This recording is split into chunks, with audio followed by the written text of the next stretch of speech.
The record, there was an attitude. It was honestly, it was the first record that, not the first record, but it was led the most by the sound of us playing together and in the room. You know, previous records, we've always been songwriters. That's kind of the thing that started. You have a song and you build it up and you craft it and you sort of build this perfect song that you think is the thing you're hearing in your head. But the writing process began to be a little more different. It was really driven by the sound of the playing. And one of the things we talked about earlier was we want the record to feel like if you heard the album come on, you know, that you begin to identify the sound of Hanson without necessarily knowing the song, without necessarily hearing even the vocals, but the way we play together, the same way bands or artists that we like, not to put ourselves in this category, but you know, admire in an admiring way. You hear a U2 song, or you hear a Rolling Stones song, or you hear a song that you know that band, regardless of whether you hear a Tom Petty song. Yeah, you hear a Tom Petty song, you just know the sound of the way they play together. And so we went into the record recording it saying, well,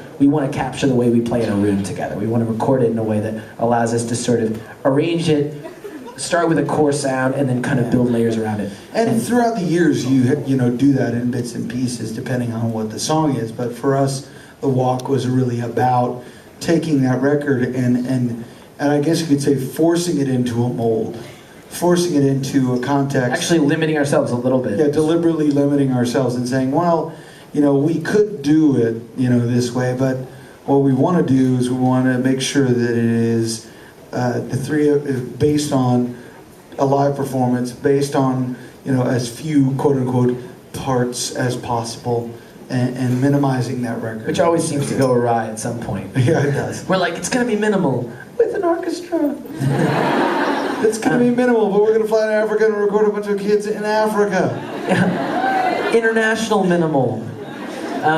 But there were two completely parallel but totally different themes that happened in the record, one of which had nothing to do with music, and one which was obviously very much about music, but they kind of came together.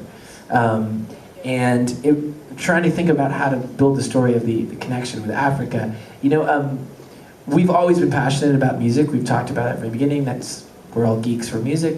But we've honestly, a lot of the talking about causes, talking about doing things beyond what we do on stage. For years we were shy about that, mostly because you see so many examples of, you know, I'm a celebrity, I'm really famous, so I should tell you what to care about.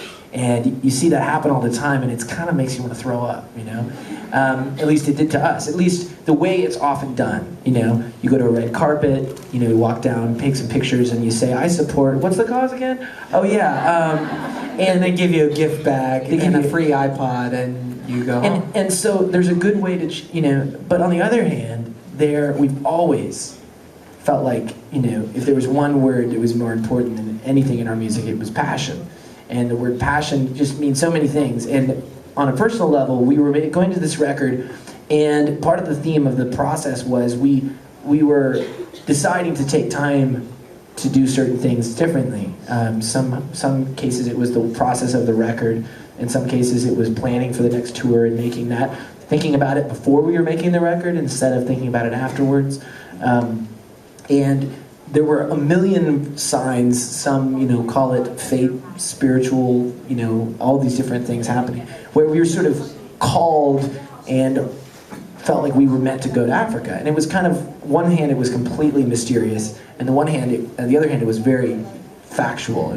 We were meeting people, we were meeting good friends with young entrepreneurs that had started a company where they were starting to donate a technology that they developed for mobile phones to a hospital in Africa. And so all these things started falling together, and it was sort of inconvenient, which I think oftentimes good things are inconvenient, because we were going, let's make a record, and we had Danny Korchmar, who we knew was an amazing producer, who was going to come to Oklahoma for the first time, really make a record, top to bottom in Oklahoma, and we were gonna, we had C.J. Erickson, who was a great engineer, and was like, we're gonna make this record. And on the side note, there was this thing hanging over our heads, and it was this sense that we needed to go to Africa. And it was, like I said, some of it was mysterious, and some of it was literally people we were meeting, and it just kept happening. It was just like, okay, that's a sign, okay, that's a sign, okay, we're going to Africa.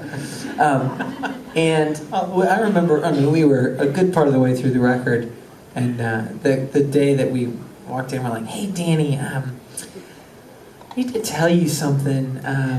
We're about halfway through making the record here. You know, in about a week, we're gonna go to Africa, and you wanted to take some time off, right? Go see your kids."